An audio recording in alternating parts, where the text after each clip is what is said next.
Это называется черепашка. Она защищает, вот, как вы видите, и локти, и плечи, и грудную клетку, и сзади вот всей позвоночник. Также необходимо еще шлем, чтобы защищать голову. Вот они, фельдшеры 21 века. Вместо халата на них байкерская экипировка. О том, что перед ним доктор, пациент может понять по специальным опознавательным знакам. Сам мотоцикл оснащен всем необходимым медицинским оборудованием. Поэтому фельдшер может оказать первую помощь до приезда специальной бригады. Сюда входит аппарат для дефибрилляции, при остановке сердечной деятельности.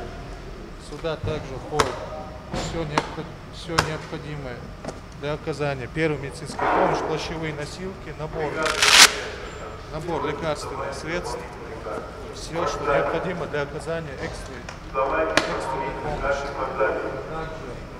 входит в комплектацию это прибор для интубации, то есть интубирование трахеи, и аппарат искусственной вентиляции легких. Мотобригада, срочно на вызов. Такие мотобригады, которых на вооружении чеченских медиков пока только 2, спасают самых срочных пациентов, пострадавших в ДТП, при пожаре или в других чрезвычайных ситуациях. В состав мотобригады входит водитель и врач-реаниматолог. После того, как заявка на оказание экстренной помощи принята, на место происшествия выезжает мотогруппа. Параллельно на вызов едет и машина скорой помощи. Бригада приезжает, оказывает помощь. В этот момент доезжает уже другая мобильная бригада, линейная бригада скорой помощи, и больной уже перекладывается в машину и отправляется на дальнейший этап медицинской эвакуации, то есть в экстренную больницу. Уже люди спрашивают у нас мотобригад. Уже вот на вызов, вот у вас есть мотобригада, вы не могли бы быстрее ее прислать. Благодаря главе республики Рамзану Ахматовичу у нас есть для людей средства, которые может в считанные минуты оказать медицинскую помощь.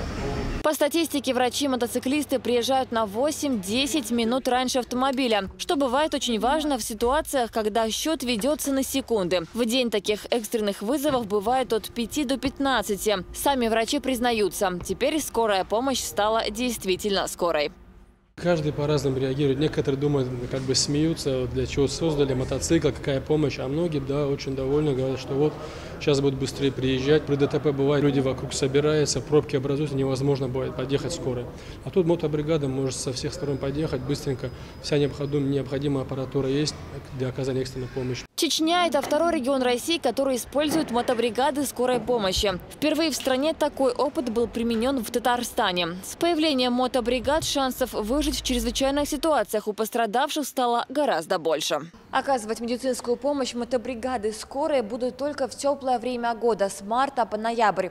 Пока не работают в тестовом режиме, однако, если такая практика окажется удачной, количество байков в автопарке скорой помощи региона будет только увеличиваться. Седа Сапарова, Адам Чекуев. Новости.